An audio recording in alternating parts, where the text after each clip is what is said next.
¿Qué tal? La verdad que no sé si decir buenas o malas noches, ¿no? Lo primero que realmente quiero decir es que contra los hechos consumados no vale la pena darse cabezazos. Lo sucedido hoy cambia completamente las reglas del juego. Miremos pues al futuro, ¿no? Al inmediato y al de después. Siento mucho aguarles la fiesta, pero se equivocan todos aquellos que hoy están pensando, de mala o buena fe, que lo sucedido hoy conduce a la libertad de los cubanos. Se equivocan incluso los que creen que el levantamiento de lo que queda del embargo conduce a la libertad de los cubanos. Es un disparate decir que la política había que cambiarla porque más de medio siglo de falta de relaciones no ha impedido la permanencia del castrismo. Eso sería como decir que más de medio siglo de relaciones, las que hubo de 1898 a 1959, no impidió la llegada del castrismo. Y la verdad es que el castrismo está ahí a pesar de los Estados Unidos, a pesar de la época en que fueron aliados y a pesar de la época en que fueron enemigos. Y ahora las relaciones no van a sacar al Partido Comunista del poder absoluto que ejercen, como no ha sucedido en China o en Vietnam, donde los comunistas siguen aferrados al poder y violando los derechos humanos, a pesar de que tienen perfectas relaciones con Estados Unidos y con el resto del mundo. El castrismo está ahí por la fuerza, no nos engañemos, porque no se mide para reprimir, encarcelar o fusilar, prerrogativas a las que el régimen no ha renunciado. Además, no creo que alguien se los haya pedido desde la Casa Blanca. El gesto de hoy podría ser calificado por lo menos de ingenuo. Yo tendría muchas cosas más que decir, pero hay un gran número de invitados esta noche. El programa va a durar 1 hora y vamos a dejar que hablen ellos aquí en El Espejo. Muy bien, los invitados de hoy: Silvia Iriondo, presidenta de Mar por Cuba. Muchísimas gracias por estar en esta mesa. A su lado, Orlando Gutiérrez, presidente del Directorio Democrático Cubano. Muchas gracias por estar aquí. Jorge Luis García Pérez Antúnez, opositor que vive dentro de Cuba, activista de derechos humanos, el León de Placeta, como suelo decirle yo. Y tenemos también a Jorge de Armas, periodista, miembro de Café. Muchas gracias por estar acá. Antes de empezar, yo estoy un poco asombrado de cómo se filtran las noticias. Hace 6 días aquí en este programa adelantamos que Alan P. Gross iba a ser liberado y que existía un fuerte rumor de que eso iba a pasar. Vamos a verlo, porque ya nadie ni lo cree que lo dijimos. Hoy hay un fuerte rumor de que Alan P. Gross podría ser liberado antes de que termine el año. Incluso hay algunos medios de prensa supuestamente viajando para La Habana. Diciembre es un mes de rumores, ¿no? Parece que la cercanía del año nuevo estimula la imaginación, pero diciembre es también un mes de noticias, suceden muchas cosas, ¿no? Y una de las noticias al respecto son, primero, las declaraciones del presidente Obama reconociendo que están negociando con La Habana para liberar a Gross, más o menos. Y segundo, las declaraciones del expresidente Bill Clinton, de visita hoy aquí en Miami, enviando el mensaje, también a La Habana, de que la liberación de Gross sería un primer paso para el levantamiento del embargo. Muy bien, eso fue lo que dijimos el jueves pasado y también en el programa mostramos nuestra preocupación de a cambio de que iban a liberar a Alan P. Gross. Vamos a empezar con Jorge de Armas. Me imagino que muchas de las cosas que ustedes en Café han estado pidiendo durante largo tiempo se cumplieron hoy, ¿no? Positivo. Yo cuando tú decías, no sé si buenas o malas, son muy buenas noticias. Creo que por una vez se ha pensado en la política de la nación toda y no en las miserias puntuales que han servido a la política de hostilidad del gobierno de los Estados Unidos hacia Cuba. Hemos dado un gran paso de avance. Obama ha mostrado una actitud de gran estadista. Podemos decir que es un gran presidente.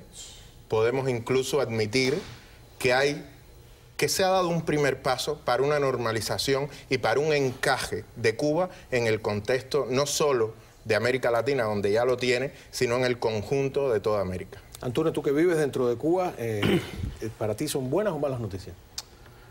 Mira, Juan Manuel, se puede estar a favor o en contra de un presidente, se puede tener simpatías o antipatías por un presidente, se puede estar a favor o en contra de una política determinada.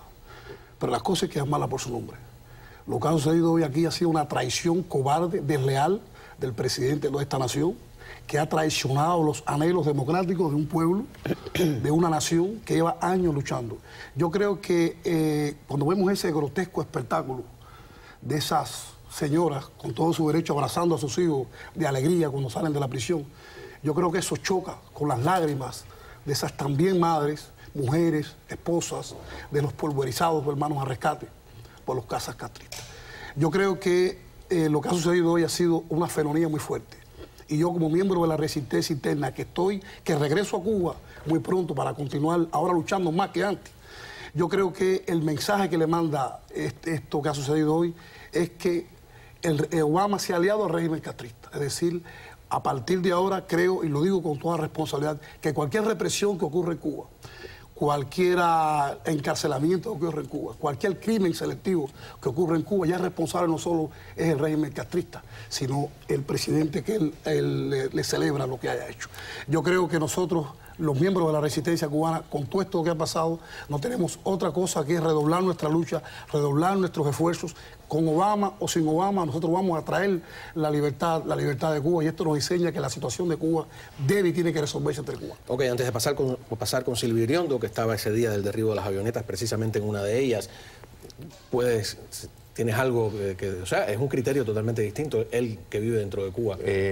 Un criterio perfectamente válido, que yo no confirmo para nada. Otro de los puntos que para mí es muy importante es que se ha dejado la política secuestrada por los grupos de lucha que existen aquí en Miami. Esa política ha dejado de estar secuestrada. Se ha comprendido a nivel de esta nación, de esta gran nación, que la política hacia Cuba no puede estar secuestrada por un Estado, que tiene que ser una política de Estado, una política donde la nación toda, los Estados Unidos y sus valores democráticos prevalezcan sobre los anhelos de una comunidad determinada. La relación no es de Estados Unidos con la comunidad cubana de Miami, sino de Estados Unidos con la República de Cuba. Orlando Gutiérrez, tú que diriges uno de esos grupos, ¿qué piensas es una opinión interesante, ¿no? En primer lugar, yo creo que lo que ocurrió hoy fue que Estados Unidos volvió a cometer un error histórico. El error histórico es que, al igual que el apoyo del gobierno americano a la dictadura de Machado y de Batista condujo a lo que hay hoy en día en Cuba, poner al gobierno americano al lado de la dictadura de los Castro es otra muestra de falta de comprensión de los más profundos anhelos del pueblo de Cuba. Yo creo que, al contrario, los valores democráticos de Estados Unidos, lo que lo deben llevar en su política exterior es a promover un mundo de democracia.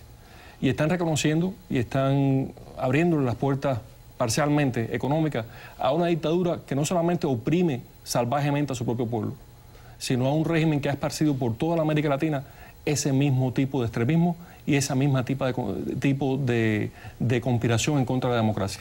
Porque esto que estamos haciendo hoy aquí, que estamos los cuatro hablando sobre Cuba de forma civilizada y escuchándolo, eso en Cuba no existe. Y crecientemente en América Latina tampoco existe, porque hay un régimen, que es el castrista, que se ha encargado de regar ese veneno por la América Latina. Lo que ha hecho los Estados Unidos, lo que ha hecho Obama, es poner la nación democrática más importante del mundo al mismo nivel de la dictadura más longeva del hemisferio occidental. Si los principios democráticos, como dice el periodista, son valores, entonces son valores universales. Tienen que valer aquí, tienen que valer en Cuba. Y si es así, entonces Estados Unidos no se puede poner del lado de la dictadura. Silvia, ¿estaba secuestrada la política norteamericana por grupos como Mar por Cuba? O sea, ¿incluido a Mar por Cuba en esos grupos? No, yo creo que aquí existe una confusión en lo que él ha expuesto, porque yo creo que el cambio que tiene que realizarse es el cambio del régimen castrista, el cambio de esas sanciones o embargos que le ha puesto el régimen castrista a las libertades y derechos fundamentales del pueblo cubano. A mí me parece que hay una ambivalencia moral y una ambivalencia política enorme en las acciones que ha tomado el presidente Barack Obama hoy. Ambivalencia moral porque todos nos alegramos de la excarcelación de Alan Gross.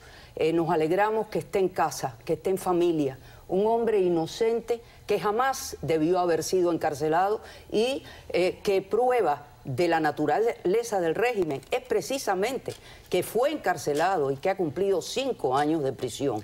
Lo segundo es una ambivalencia política porque cuando simultáneamente un hombre honesto contra la liberación de unos espías cubanos criminales, convictos, terroristas que tuvieron parte en la conspiración para asesinar a los pilotos y voluntarios de Hermanos al Rescate en espacio aéreo internacional, además de penetrar bases norteamericanas, además de atentar contra la seguridad de la nación americana. Es un daño a este país, es un daño a las aspiraciones democráticas de Cuba y ambivalencia política, porque simultáneamente la región o la nación más democrática, líder democrática en el mundo, habla simultáneamente al dictador más longevo de nuestros hemisferios, legitimando una dictadura que es la que tiene que cambiar.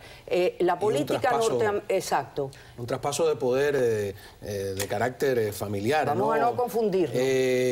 Sin embargo, lo que él dice, es lo que yo he leído en muchos periódicos hoy, o sea, se está arrinconando al exilio cubano y se está diciendo de alguna manera que ya el exilio cubano tradicional, histórico, etcétera, no tiene la importancia que tenía antes. Sin embargo, ustedes están hablando de cambio generacional.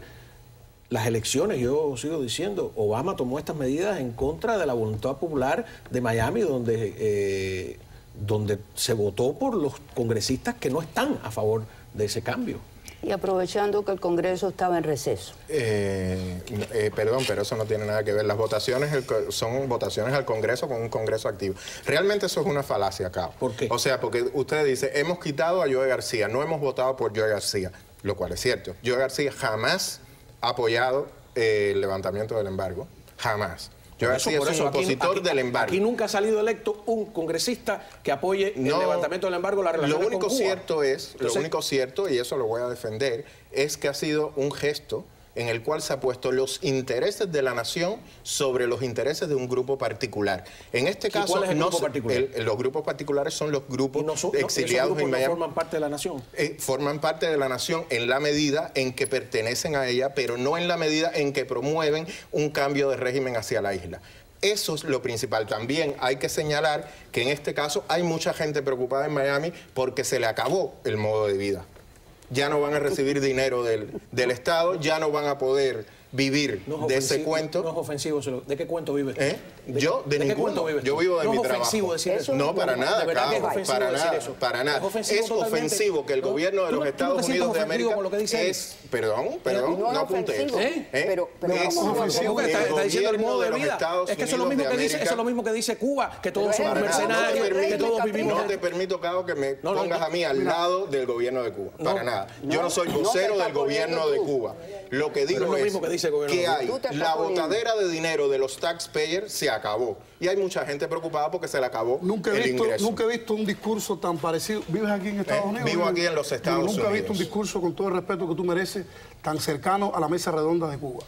Mira, bueno, tú eres parte de este discurso en este momento. Yo soy parte de este discurso, lo que discrepo contigo y pienso diferente a ti. Y yo también. ¿Tú sabes por qué? Porque a partir de estos momentos, ¿qué es lo que va a suceder en Cuba? Primeramente se va a redoblar la represión, las palizas hacia esas indefensas mujeres damas de blanco que con un gladiador... No, le dieron una paliza hace poco en el I-23. La libertad de Cuba. ¿Qué va a pasar en Cuba? Que se va a redoblar la represión y la brutalidad represiva contra los presos políticos. ¿Qué es lo que se va a suceder en Cuba? Que los que nos reprimen, los que asesinan, los que maltratan a inocentes, van a verse con el visto bueno, con la luz verde de la nación más poderosa del mundo, que los ha sancionado, le ha dado luz verde para que continúe reprimiendo. Otra cosa que me llama poderosamente la atención es algo. Se habla de relaciones entre Cuba o restablecimiento de relaciones. Cuba no es Raúl y Fidel Castro, ni sus voceros dentro y fuera de Cuba. Cuba es más que eso. Cuba son más de 12 millones de cubanos que están dentro y fuera luchando. Y otra cosa que estaba diciendo, aquí ningún grupo de acá del exilio ha secuestrado ninguna política. Yo creo que si para hablar de secuestro acá, hay que hablar de ese régimen que usted defiende, que ha secuestrado la libertad. Equivocado. Sí, ese régimen que usted defiende, que ha secuestrado la libertad de mi pueblo, que asesina a una mujer indefensa. Tú has dicho algo y él tiene... ¿Por qué está equivocado?